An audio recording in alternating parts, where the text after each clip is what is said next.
Hello বন্ধুরা, সবাই কেমন আছো? আজ আমি আবার সকাল সকাল স্নান টান সেরে চলে এলাম তোমাদের সঙ্গে আমার প্রত্যেক দিনকার রান্না বান্না শেয়ার করতে।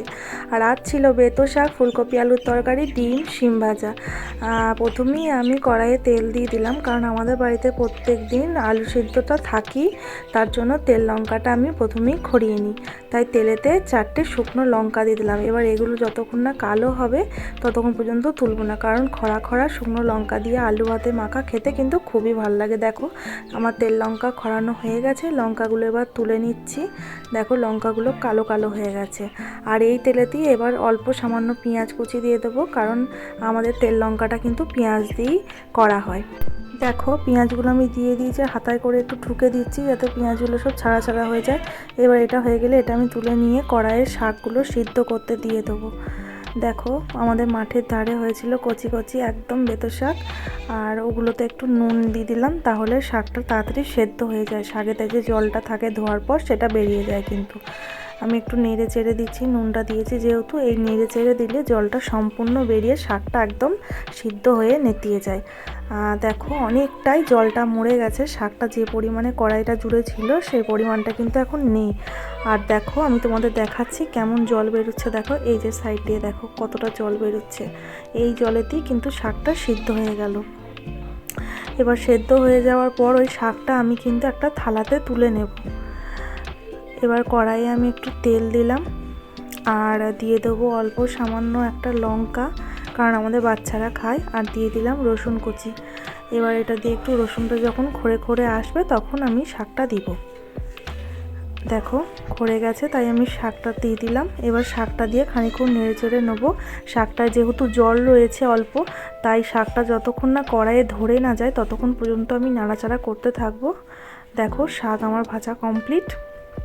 এবার শাকটা আমি একটা থালাতে তুলে নেব।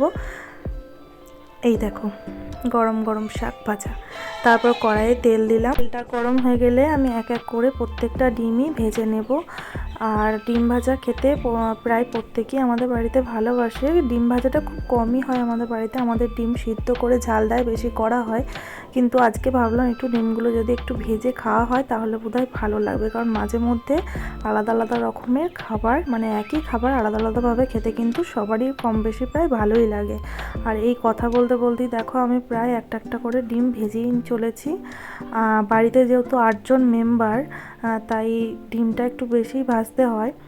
এবার ডিম ভাজা কমপ্লিট হলে কিন্তু এখনও অনেক বাকি রান্না আছে, আর আমি ডিমগুলো একটু কেটে নিচ্ছি মাঝে মাঝে। আর এবার ডিম ভাজা আমার কমপ্লিট হয়ে গেছে। এবার কড়াইয়ে তেল দিলাম, আর আগে থাকতে নুন হলুদ মাখানো যে শিমগুলো ছিল সেগুলো এক এক করে দিয়ে দিলাম।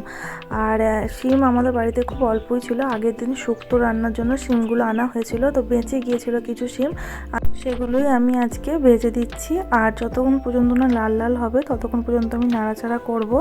দেখো শিমগুলো অনেকটাই লাল হয়ে এসছে, আমি শিমগুলো তুলে নেব। আর আগের দিনে একটু চাটনি করা ছিল, সেটাই জল আর একটু চিনি দিয়ে রেখেছিলাম আমি, সেটা একটু গরম করে নিচ্ছি। আমাদের বাড়িতে কিন্তু চাটনি ছাড়া ভাত একদমই কেউ খেতে চায় না, সেই জন্য চাটনিটা একটু আমি চিনি আর নুন আর অল্প সামান্য জল দিয়ে গরম করে নিলাম। এবার চাটনিটা যেহেতু ফুটে গেছে তুলে নিলাম। এবার কড়াইয়ে অল্প সামান্য তেল দেব আর একটু নুন আর হলুদ দেব। যেহেতু ফুলকপিগুলো আছে সেগুলো একটু কড়াইয়ে আমি কষে নেব। আর কষে নিলে কিন্তু যে কোনো সবজিরই মানে আলাদা রকম একটা টেস্ট আসে। আমি প্রায় যে রান্নাই করি না কেন সবজি কিন্তু আমি তেলেতে কষি, তারপরেই আমি রান্না করি, কারণ যে কোনো জিনিস বা সবজি তেলেতে যদি করা হয় তাহলে কিন্তু খুবই ভালো খেতে হয়। দেখো তোমাদের সঙ্গে কথা বলতে বলতে আমার ফুলকপি প্রায় লাল লাল করে ভাজা কমপ্লিট হয়ে গেছে। ফুলকপিগুলো তুলে এবার কড়াইয়ে আমি তেল দিলাম আর দিয়ে দেবো অল্প সামান্য পরিমাণে 5 ফোড়ন। 5 ফোড়নটা কে কে রান্নায় অ্যাড করো আমাকে একটু বলো, হ্যাঁ আমি কিন্তু রান্নায় অ্যাড করি। আর দিয়ে দিলাম একটা শুকনো লঙ্কা আর আগে থেকে কুচানো পেঁয়াজ কুচি, আর এগুলো দিয়ে একটু নাড়াচাড়া করব। আর টমেটো কাটা ছিল সেগুলোও আমি দিয়ে দিলাম। আর এগুলো দিয়ে নাড়াচাড়া করব। যখন টমেটোগুলো একটু মানে কমে আসবে, মানে নরম হয়ে যাবে, তখন আমি আর যে মশলাগুলো করা আছে সেই মশলাগুলো আমি দেব। আমি আবার খুন্তি করে টিপে দেখে নিলাম যে টমেটোগুলো গলেছে কিনা। তাই যতক্ষণ না পর্যন্ত গলছে ততক্ষণ পর্যন্ত নাড়াচাড়া কিন্তু করেই যেতে হবে, টমেটোগুলো না হলে ধরে যাবে। তাই আমি নাড়াচাড়া করে যাচ্ছি। একটু রসুন কুচানো ছিল সেটাও দিয়ে দিলাম। এবার ওটা দিয়ে একটু নাড়াচাড়া করব। যতক্ষণ পর্যন্ত না তেল ছাড়ছে ততক্ষণ পর্যন্ত আমি নাড়াচাড়া করতেই থাকবো। এবার নাড়াচাড়া করতে করতে দেখো অনেকটাই তেল ছেড়ে দিয়েছে। এই যে দেখো, তোমাদেরকে আমি দেখাবার চেষ্টা করছি, তেলটা ছেড়ে দিয়েছে। এবার এক এক করে আমি জিরে গুঁড়ো, ধনে গুঁড়ো, আরও যেসব মশলা আছে, হলুদ গুঁড়ো, লঙ্কার গুঁড়ো অল্প সামান্য পরিমাণে, এগুলো সমস্তটাই আমি দিয়ে দিলাম। আর সামান্য পরিমাণে নুন দিলাম। এগুলো দিয়ে একটু নাড়াচাড়া করার পর তারপর আমি এতে একটু জল অ্যাড করব, না হলে মশলাটা কড়াইয়ে লেগে যাচ্ছিল। এবার আমি আরেকটু নাড়াচাড়া করার পর যখন ধরে ধরে আসবে তখন আমি এক এক করে আলুগুলো সব দিয়ে দেব ওই মশলার মধ্যে। এবার প্রত্যেকটা আলু দিয়ে দিলাম। দেখো আমি এবার দেয়া কমপ্লিট হয়ে গেছে। এবার আমি নাড়াচাড়া করছি মশলাগুলো দিয়ে আলুটা, আর নাড়াচাড়া করতেই থাকবো।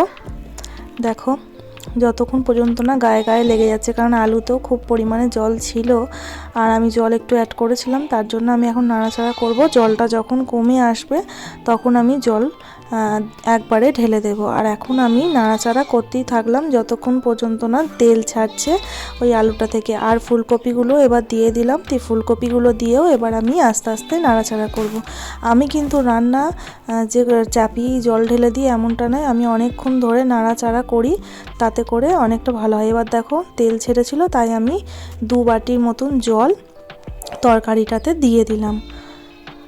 এবার আমি তরকারিতে মানে তরকারিগুলো একটু ডুবিয়ে দিলাম, সবজিগুলো, আর দিয়ে দিলাম অল্প সামান্য পরিমাণে লবণ।